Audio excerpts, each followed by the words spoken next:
हमारे भारतीय इतिहास में कई ऐसे रहस्य हैं जो आज तक सुलझाए नहीं जा सके हैं। इनमें से एक ऐसा रहस्य है जो पूरे विश्व को हैरान कर रहा है, और वो है जगन्नाथ मंदिर का रहस्य।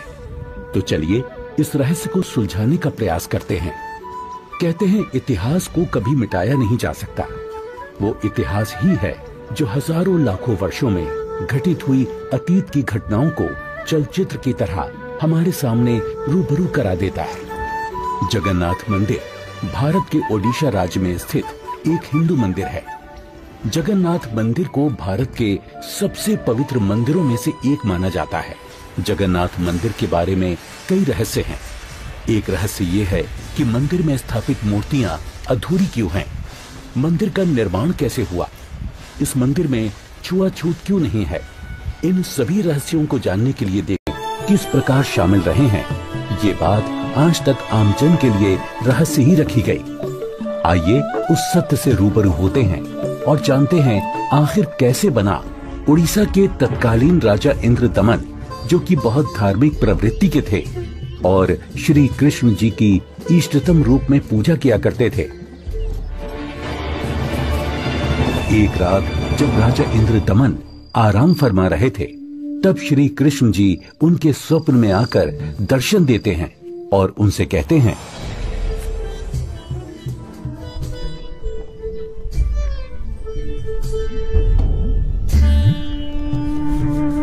इंद्रदमन, हे प्रभु, आप? हे इंद्रदमन, मेरी मृत्यु के उपरांत जिस संदूक में मेरी अस्थियां विसर्जित की गई थी, वो काष्ठ का संदूक पानी में बहता हुआ तेरे राज्य में पुरी में समुद्र किनारे आ लगा है। मैं चाहता हूँ कि तुम मेरे आदेश से उस संदूक को उसी स्थान पर रखकर उसके ऊपर मंदिर यादगार रूप में बनवा दो, जिसका नाम जगन्नाथ होगा। और उस मंदिर में एक विप्र रख देना जो श्रद्धालुओं को पवित्र गीता के अनुसार ज्ञान प्रचार करेगा। याद रहे, इस मंदिर में ना तो कोई मूर्ति होनी चाहिए और ना ही कोई पाखंड। जैसा आपका आदेश महाराज। किंतु भगवान, कृपा करके मुझे वो स्थान दिखा दीजिए जहां मंदिर का निर्माण किया जाना है। ठीक है वत्स, मैं तुम्हें वहां ले चलता हूं।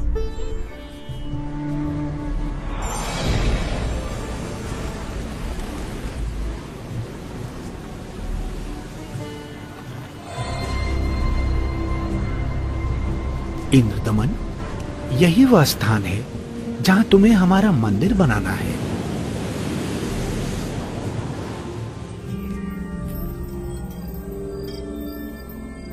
भोर होते ही राजा इंद्रदमन ये बात अपनी पत्नी को बताते हैं।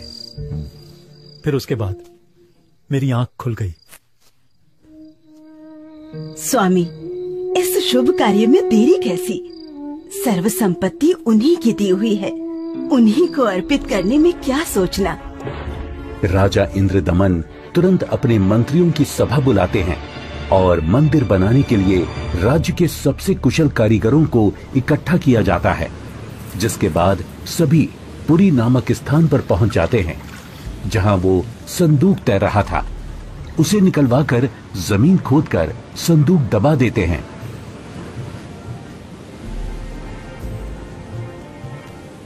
और देखते ही देखते उस संदूक के ऊपर मंदिर बनाने का काम शुरू हो जाता है।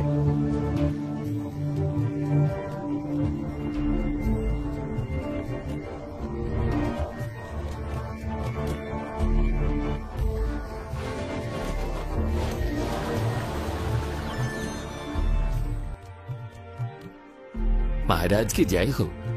प्रभु श्री कृष्ण जी की दया से मंदिर बनकर तैयार है महाराज। राजन, बहुत सुंदर मंदिर बनकर तैयार हुआ है। सब श्री कृष्ण जी की कृपा। पीछे हट जाओ, पीछे हट जाओ सभी, चलो। समुद्री तूफान आ रहा है। समुद्री लहरें इतनी ऊपर उठकर हमारी तरफ आ रही हैं। लहरें बहुत तेज हैं। भागो, भागो, तूफान आ गया।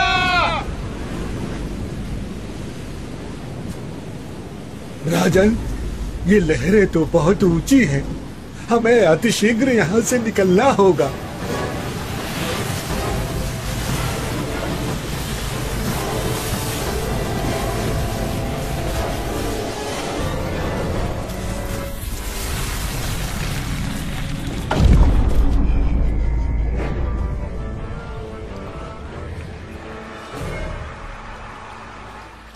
हे भगवान, ये क्या अनर्थ हो गया? समुद्र की लहरों ने मंदिर को तहस नहस कर दिया है महाराज। जगन्नाथ मंदिर के तैयार होते ही समुद्री लहरों का आना और मंदिर को अपने आगोश में समा लेना, ये घटना सिर्फ एक बार नहीं अपितु 5 बार घटित होती है।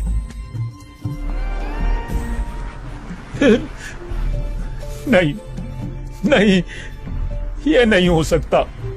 अपने आप को संभालें राजन, हौसला रखें।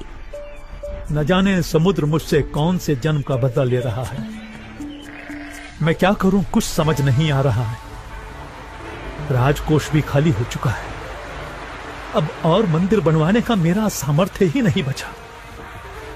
हे भगवान, यह तुच्छ जीव आपके आदेश का पालन अब नहीं कर पाएगा।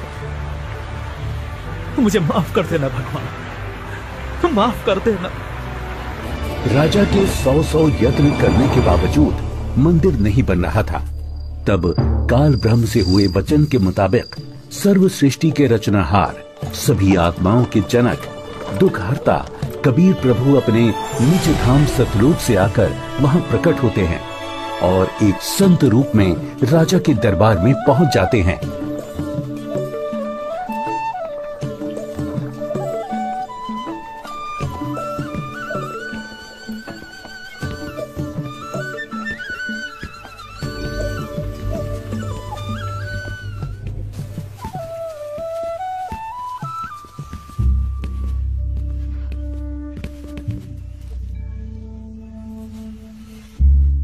प्रणाम महाराज। प्रणाम। क्या बात है राजन, कैसे उदास बैठे हो? हे महात्मा जी, परमात्मा कृष्ण जी के आदेश से समुद्र किनारे मंदिर का निर्माण करवाया था, किंतु समुद्र ने उसे तोड़ दिया। अब की बार समुद्र नहीं तोड़ेगा, आप मंदिर बनवाओ। क्षमा करें महाराज, मंदिर 5 बार बनवाया है, परंतु 5 बार समुद्र ने उसे तोड़ दिया है। कोई बात नहीं इंद्रदमन, यदि मन बने तो मेरे पास आ जाना। मैं यहीं पास में पहाड़ी पर रहता हूं, वहीं पर मेरी कुटी है।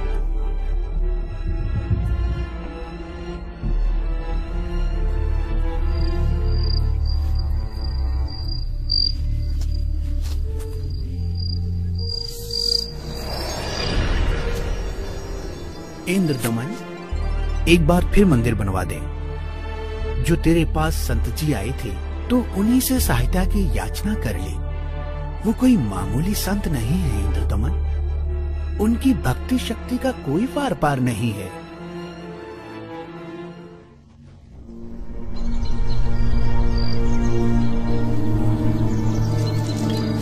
क्या हुआ महाराज? अभी अभी भगवान श्री कृष्ण जी ने दर्शन देकर मंदिर फिर से बनवाने को कहा है। अच्छा। और बताया है कि जो संत समुद्र को रोकने की बात कर रहे थे वो बहुत शक्ति युक्त हैं। मुझे उन्हीं के पास जाकर प्रार्थना करनी चाहिए। प्रभु कह रहे हैं तो आप मत चूको महाराज, प्रभु का मंदिर फिर बनवा दो। बनवाना तो मैं भी चाहता हूँ, किंतु अब तो राजकोष भी खाली हो चुका है। इस वक्त मैं धर्म संकट में फंस चुका हूँ। यदि मंदिर नहीं बनवाऊंगा तो प्रभु अप्रसन्न हो जाएंगे और मंदिर बनवाने के लिए धन भी शेष नहीं रहा। स्वामी, आप चिंतित न हो।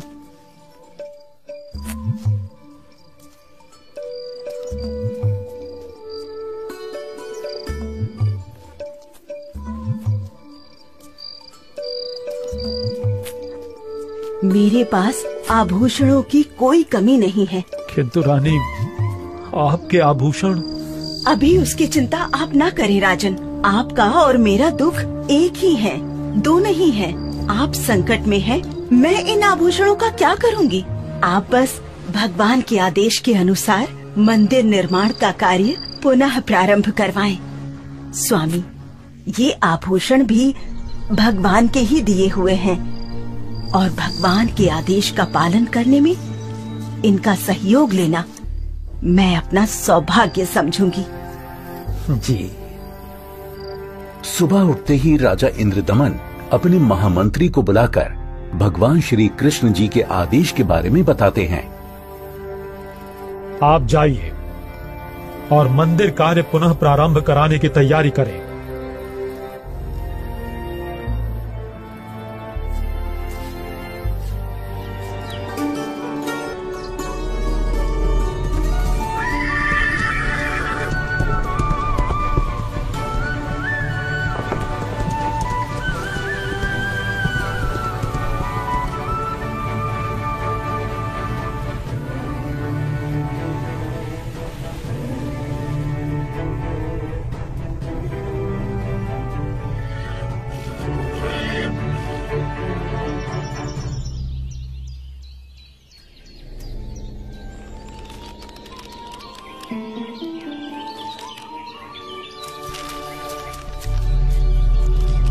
प्रणाम ऋषि जी। कहो इंद्रदमन, कैसे आना हुआ? हे महात्मा, मुझे माफ कर दो। मैंने आप पर विश्वास नहीं किया। स्वप्न में भगवान श्री कृष्ण जी ने बताया है कि आप समर्थ ऋषि हैं। मुझ दीन पर कृपा करो। राजन, जिस ओर से समुद्र हर बार आकर मंदिर को बहा ले जाता है, आप उस ओर एक छोटा सा चबूतरा बनवा दें, जिस पर बैठकर मैं परमात्मा की भक्ति करूंगा। जो आज्ञा महाराज।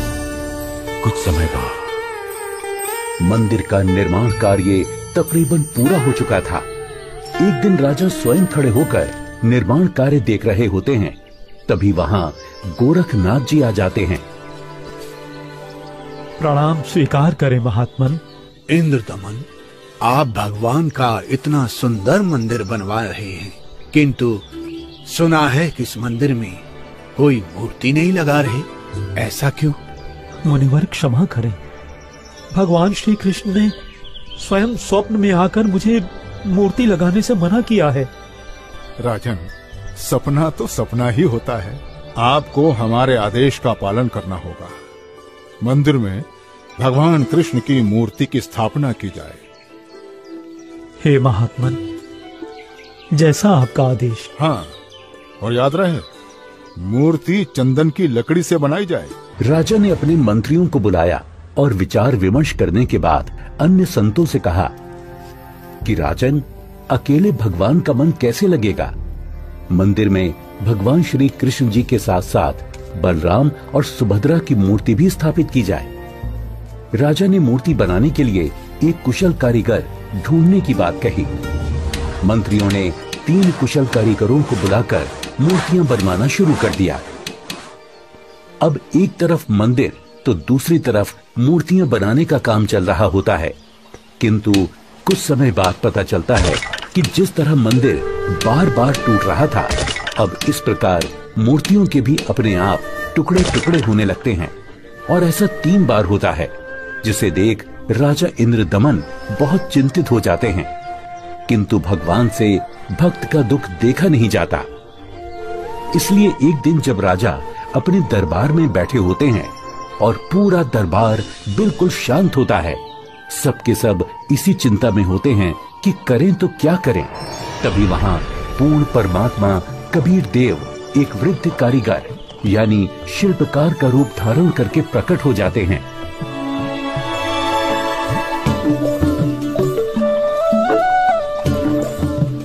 राजा से कहो कि मैं एक शिल्पकार हूँ और मूर्ति बनाना बड़े अच्छे से जानता हूँ।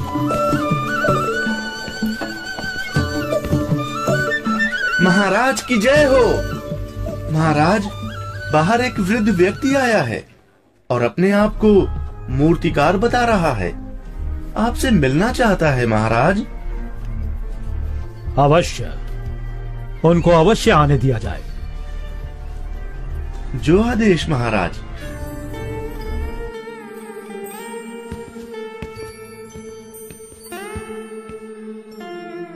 ये कारीगर तो बड़ा अनुभवी लगता है। अवश्य भगवान की ही कोई लीला है।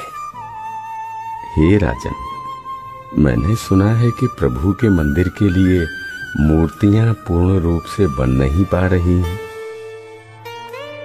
जी, आपने बिल्कुल सही सुना है। मैं 80 वर्ष का वृद्ध हो चुका हूँ और मुझे 60 वर्ष का अनुभव है राजन। चंदन की लकड़ी की मूर्ति प्रत्येक कारीगर नहीं बना सकता। यदि आपकी आज्ञा हो तो सेवक उपस्थित है। हे कारीगर, आप मेरे लिए भगवान ही हैं, जो कारीगर बनकर आए लगते हो। कृपया आप शीघ्र, अति शीघ्र ही मूर्तियां बना दो। मूर्तियां तो मैं बना दूंगा, किंतु राजन, मेरी एक शर्त है। क्या शर्त है आपकी? राजन, मूर्ति बनाने के लिए मुझे एक कमरा चाहिए, जिसे अंदर से बंद करके मैं बड़ी स्वच्छता से मूर्ति तैयार करूंगा। और जब मूर्तियां तैयार हो जाएंगी तो मैं स्वयं दरवाजा खोलूंगा। ठीक है। एक बात और राजन, यदि किसी ने मेरे बाहर आने से पहले दरवाजे को खोलने का प्रयास किया तो मूर्तियां फिर पूरी बन नहीं पाएंगी। वो जितनी बनी होंगी उसी हालत में आपको मिलेंगी और फिर उन्हें पूर्ण कर पाना संभव नहीं होगा राजन। जैसी आपकी इच्छा। मंत्री जी, मूर्तियां बनाने के लिए सब बंदोबस्त किया जाए।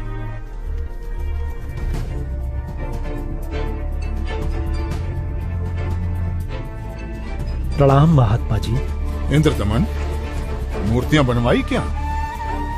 आपकी आज्ञा का पालन पूर्ण रूप से किया गया है महात्मा जी, परंतु मेरा दुर्भाग्य है कि मूर्तियां बन नहीं पा रही हैं।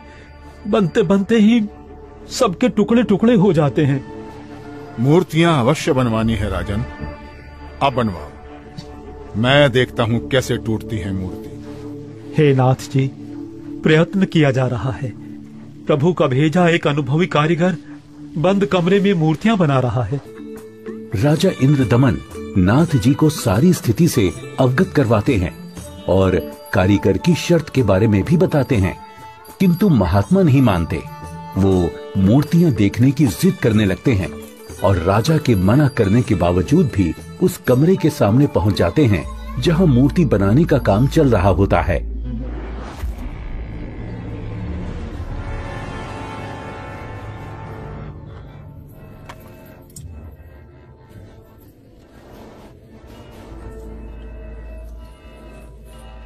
कारीगर, दरवाजा खोलो।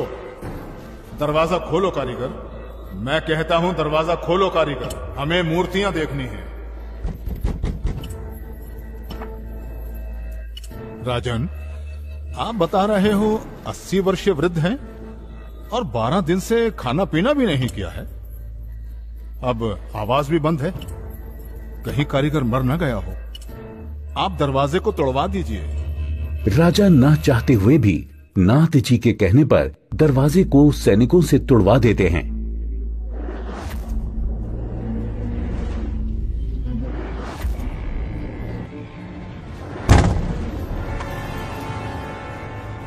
दरवाजा खुलने पर अंदर कोई कारीगर नहीं मिलता। वहां श्री कृष्ण, बलराम और सुभद्रा जी की 3 मूर्तियां रखी होती हैं, परंतु उन मूर्तियों के हाथ और पैर के पंजे नहीं बन पाए थे। ये देखकर सभी चौंक जाते हैं। हे भगवान, वो बुजुर्ग कारीगर तो यहाँ है ही नहीं। इसका मतलब वो कोई साधारण व्यक्ति नहीं थे, बल्कि स्वयं भगवान ही थे। मंदिर का निर्माण पूरा हो चुका है। अब इन्हीं मूर्तियों को भगवान की इच्छा समझकर मंदिर में स्थापित करवा दो राजन। हो सकता है प्रभु को यही स्वीकार हो। लगता है श्री कृष्ण ही स्वयं मूर्तियां बनाकर गए हैं। मंदिर का निर्माण कार्य संपन्न हो चुका था अब बारी थी तो मूर्तियों में प्राण प्रतिष्ठा की, जिसके लिए राजा, रानी, मंत्री, महामंत्री और काफी संख्या में पंडित ब्राह्मण मंदिर के सामने पहुंच जाते हैं।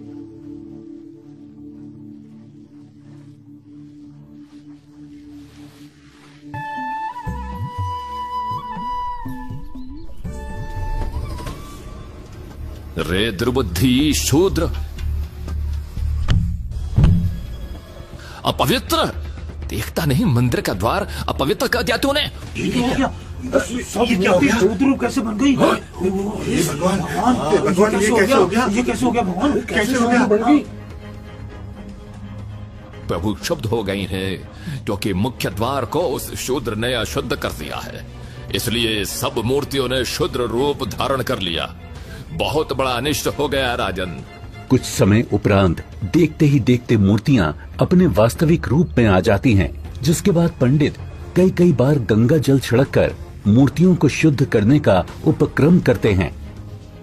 मूर्ति स्थापना के कुछ दिन बाद अचानक समुद्री तूफान आ जाता है और समुद्री लहरें लगभग 40 फीट ऊंची उठकर बहुत तेज वेग में मंदिर की ओर चल पड़ती हैं। सभी आपस में बातें करने लगते हैं। लगता है अब की बार भी समुद्र मंदिर को नष्ट कर देगा। अरे ये क्या? संत जी अभी भी वहीं पर बैठे हैं। अरे कोई उठाओ उनको वहां से। सभी चिल्लाते हैं, हट जाओ, हट जाओ, हट जाओ, वहां से पीछे हट जाओ, समुद्री तूफान आ रहा है। हट जाओ, हट जाओ, वहां से पीछे आ जाओ, महात्मा जी, पीछे आ जाओ। अरे अरे अरे अरे अरे ये क्या हो गया? ये क्या हो गया? ये क्या हो गया? ये क्या हो गया? महात्मा जी ने पानी को वहीं पर रोक दिया है राजन। लगता है अब की बार मंदिर बच जाएगा। महात्मा अवश्य ही कोई परम शक्ति युक्त है।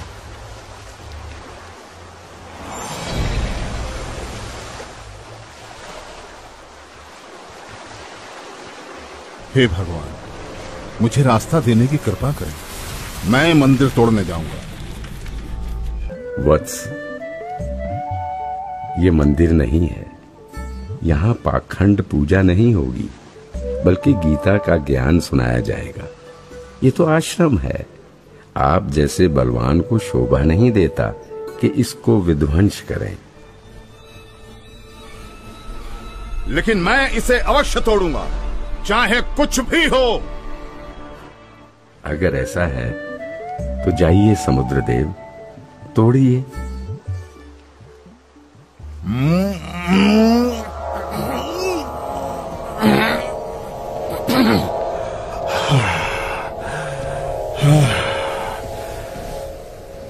मैं आपकी शक्ति के आगे विवश हूं स्वामी।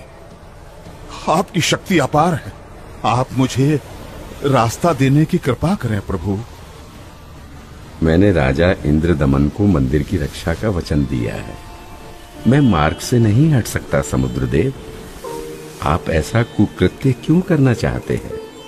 जब ये कृष्ण त्रेता में श्री राम बनकर आए थे, तब इन्होंने लंका जाने के लिए मुझे अग्नि बाण दिखाए और मुझे भला बुरा कहकर अपमानित कर रास्ता मांगा था।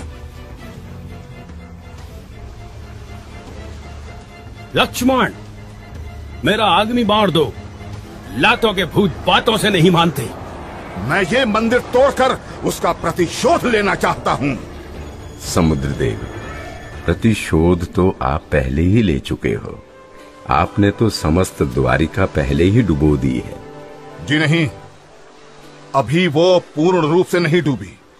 कोई प्रबल शक्ति युक्त संत आने के कारण मेरा वो कार्य भी अधूरा रह गया और वो आधी ही डूब सकी, क्योंकि मुझे वहां पर किसी ने मानो बांध दिया है।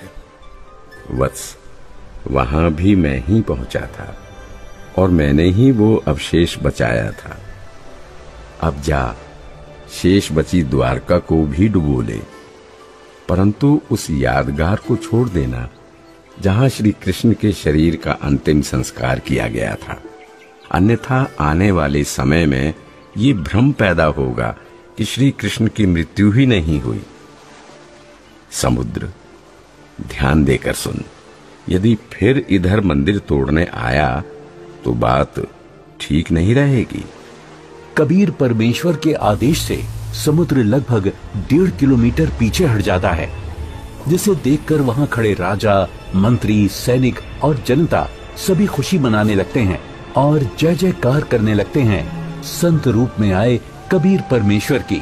महात्मा की जय हो, महात्मा की जय हो, जय हो, जय हो, जय हो, जय हो।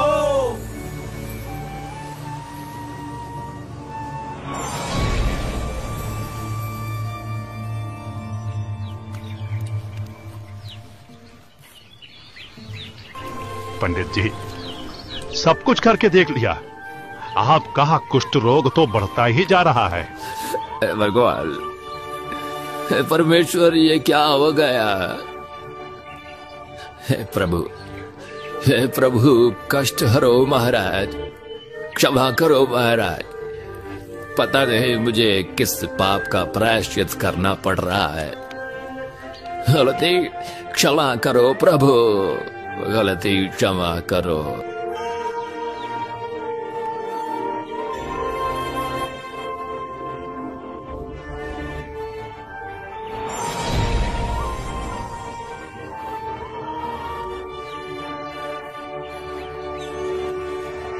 हे भक्त, तूने मुख्य द्वार पर खड़े एक संत को नीच जाति का समझकर धक्का दिया है। क्षमा करो महाराज, आगे से ऐसी भूल कभी नहीं होगी। आपका कष्ट निवारण मैं नहीं कर सकता, ये तो उन्हीं के पास जाकर क्षमा मांगने से और उनके पैर धोकर उस चरणामृत के पान से ही होगा। वो कोई साधारण संत नहीं थे, अपितु कोई परम शक्ति ही शूद्र रूप धारण करके वहां परीक्षा लेने के लिए पहुंची थी। यदि वो आपको हृदय से क्षमा कर देंगे तो ही आपका कष्ट निवारण संभव है, अन्यथा नहीं।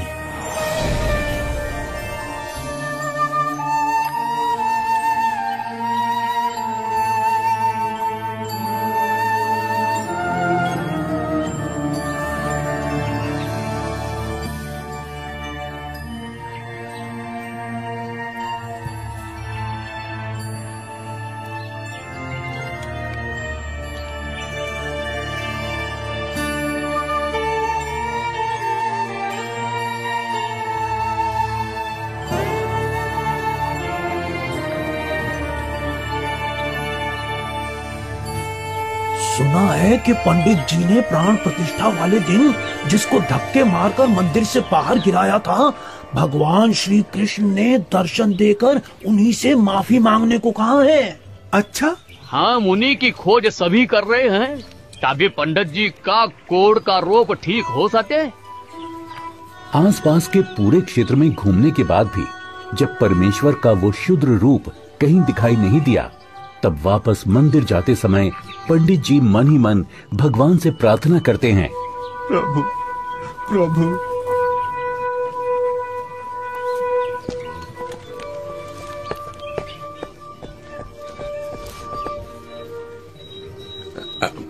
अरे रुकिए पंडित जी, मैं शूद्र हूँ, मेरे नजदीक मत आइए, आप भी अशुद्ध हो जाएंगे।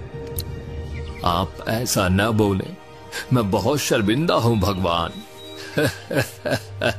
परवरदिगार, मेरा दोष क्षमा कीजिए, मुझ पर दया कीजिए करुणानिधि। क्या बात है पंडित जी, आप क्यों विलाप कर रहे हैं? महाराज, उस दिन मुझसे बहुत बड़ी भूल हो गई, मुझे क्षमा कर दीजिए प्रभु। ये नीच प्राणी प्रायश्चित करना चाहता है, अपने चरणों का जल देने की कृपा करें जिससे मेरा कोढ़ ठीक हो सके प्रभु।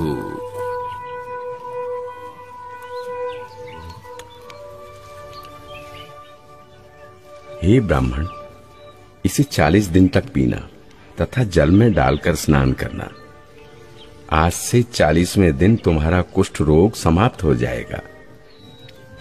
अब से भविष्य में इस जगन्नाथ मंदिर में किसी ने भी छुआछूत की तो उसकी भी यही दशा होगी, दंड का भागी होगा। जी महाराज, जी महाराज। जी महाराज, इस मंदिर में हम कभी छुआछूत नहीं करेंगे। नहीं करेंगे। आशीर्वाद है बच्चों।